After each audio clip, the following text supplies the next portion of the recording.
The Deadly Dance in Joplin, Bonnie and Clyde's infamous hideout heist.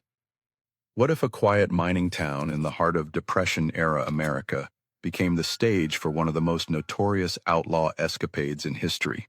Picture this: a pair of young lovers, armed to the teeth, turning a simple garage apartment into a fortress of crime, only to flee in a hail of bullets, leaving behind clues that would catapult them to legendary status.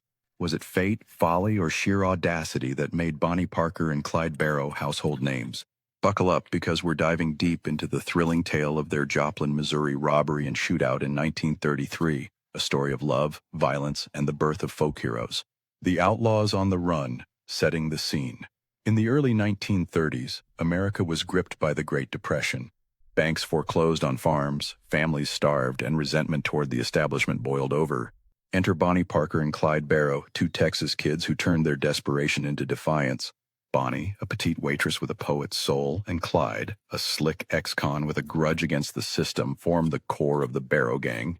By 1933, they'd already racked up a string of small-time heists, auto thefts, and even murders, always one step ahead of the law. Seeking a breather from their chaotic life on the lam, the gang, Clyde, Bonnie, Clyde's brother Buck, Buck's wife Blanche, and young accomplice W.D. Jones rolled into Joplin, Missouri in late March 1933. They rented a modest stone garage apartment at 3347 Wataf Oak Ridge Drive, now known as 34th Street, for $20 a month.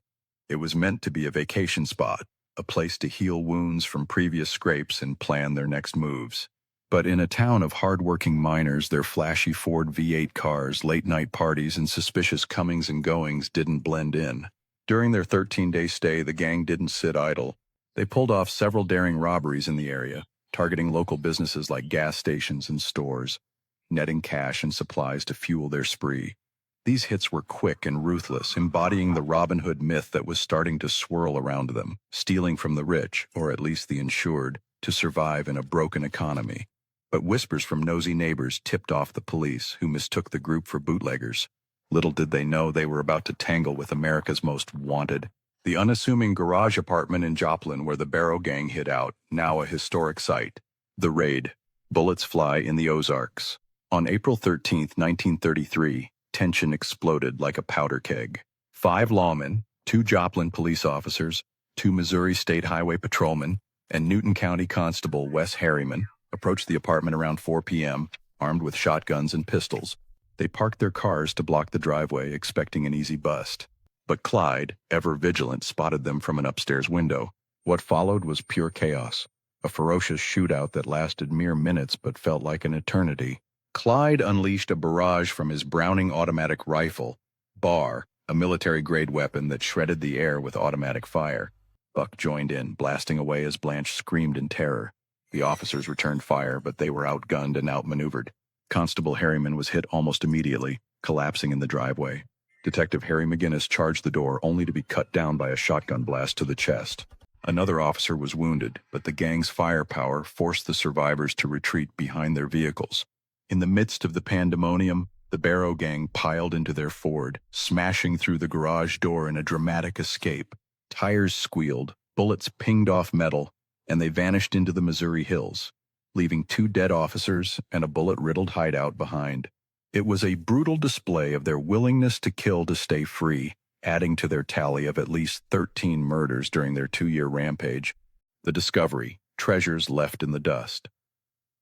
As the smoke cleared, investigators combed the apartment and uncovered a goldmine of evidence and inadvertent publicity. In their haste, the gang abandoned guns, ammunition, license plates from stolen cars, jewelry, and most fatefully, a camera with 2 rolls of undeveloped film and some of Bonnie's handwritten poems. The Joplin Globe newspaper developed the film, revealing snapshots that would forever change the public's perception of Bonnie and Clyde. There was Bonnie, foot on a car bumper, cigar clenched in her teeth, pistol in hand, looking every bit the tough moll. Another showed her playfully holding a shotgun to Clyde's head, both grinning like mischievous kids. Clyde posed with his bar, exuding outlaw swagger. These images, splashed across newspapers nationwide, glamorized the duo as romantic rebels, Depression-era folk heroes fighting back against a cruel world. Even as their violence terrified communities, Bonnie's poems, like The Story of Suicide Sal and The Trail's End, added a layer of tragic romance, painting her as a doomed lover caught in a whirlwind of crime. Overnight, Bonnie and Clyde became celebrities, their legend fueled by these Joplin relics. But this fame came at a cost. It intensified the manhunt, drawing in the FBI and setting the stage for their bloody end. If you're hooked on these edge-of-your-seat historical deep dives, consider subscribing to our YouTube channel for more untold stories of America's wild past, delivered with the thrills you crave. The iconic Joplin photo, Bonnie Parker striking a defiant pose with a cigar and gun. The aftermath, from heroes to hunted. The Joplin incident supercharged the Barrow Gang's notoriety. Reward soared, posses formed, and their crime spree escalated. They continued robbing banks and stores across the Midwest, always evading capture in high-speed chases that became the stuff of legend. But cracks showed. Buck was mortally wounded in a later shootout. Blanche captured, and W.D. Jones eventually turned himself in. Despite the glamour, the reality was grim. Bonnie and Clyde's Robin Hood, image-masked, cold-blooded killings, including lawmen and civilians. Their haul from over a dozen bank jobs was modest, often just a few $1,000s total, equivalent to about $80,000 today, but the violence was unrelenting. By 1934, betrayal loomed. Gang associate Henry Methvin's family tipped off authorities in exchange for leniency. The end of the road, a bloody ambush, an enduring legend. On May 23, 1934, in rural Louisiana, it all came crashing down.